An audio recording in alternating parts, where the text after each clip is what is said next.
there's a moment most people don't talk about, a quiet breaking point. It doesn't always look dramatic. No loud collapse. No visible explosion. Just a slow, suffocating weight pressing down on your chest as the world keeps moving like nothing's wrong. You wake up tired, even after sleeping. You feel behind, even when you're trying your best. And somewhere deep inside, a question starts to whisper, how long can I keep doing this? Stress doesn't arrive as an enemy. It disguises itself as responsibility, ambition, survival. It tells you to keep going, to push harder, to not fall behind. And so you listen. You ignore the tension in your shoulders, the racing thoughts at night, the quiet dread that follows you even in moments that should feel peaceful. You tell yourself this is normal. Everyone feels this way. But what if that belief is the real trap? Because here's the truth. Stress isn't just something you carry. It's something that slowly reshapes how you see your life. It changes your decisions, your energy, your sense of meaning. And if you don't question it, it will define you. But what if just for a moment you paused and asked a different question? Not how do I survive this, but what is this trying to teach me? Stress feels like pressure, but beneath that pressure, there's a message. Something deeper than deadlines, expectations, or responsibilities. Something more personal. Because stress often appears when there's a gap between who you are and how you're living. Think about it. The moments that drain you the most aren't always the hardest tasks. Sometimes, it's the ones that feel meaningless. The ones that disconnect you from yourself. You can work long hours doing something you love and feel energized, but spend a short time doing something that contradicts your values, and suddenly you're exhausted.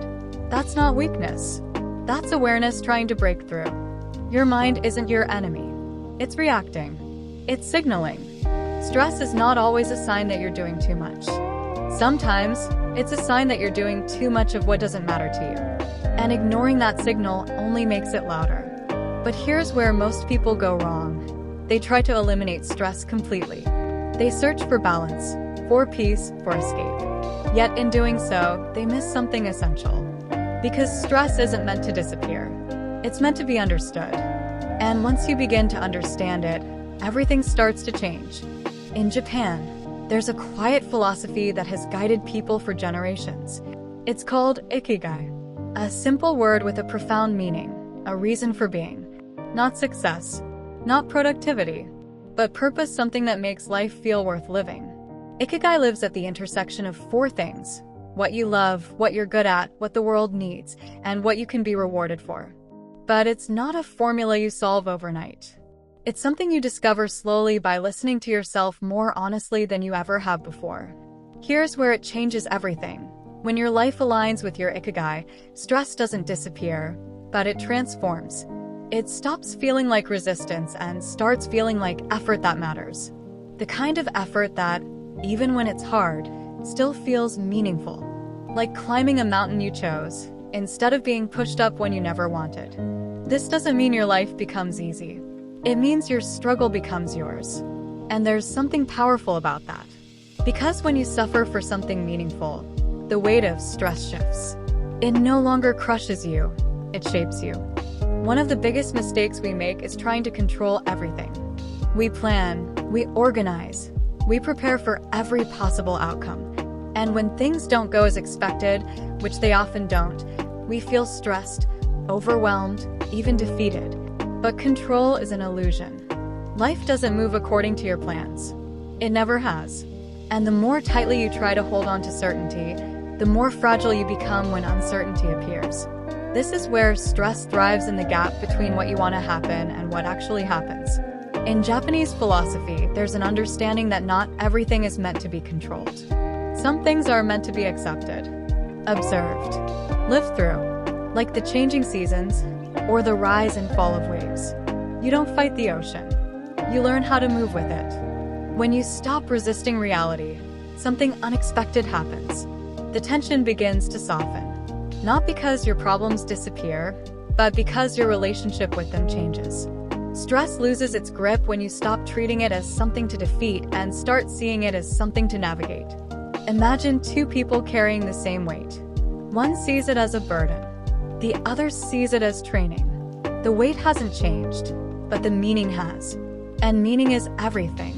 Stress becomes unbearable when it feels pointless, when it feels like you're suffering for nothing. But when you connect your struggle to something deeper, something that matters to you, it transforms.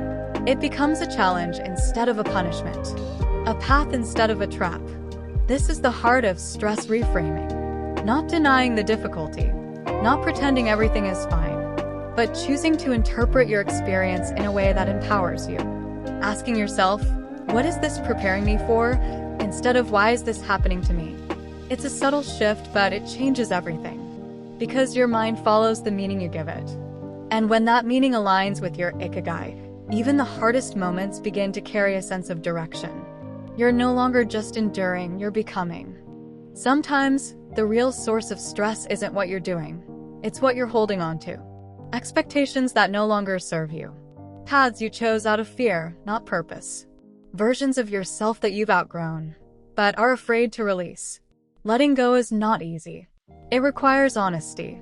It requires courage. It means admitting that something isn't working even if it once did, even if others expect you to continue. But holding on to the wrong things creates a silent tension that no amount of productivity can fix.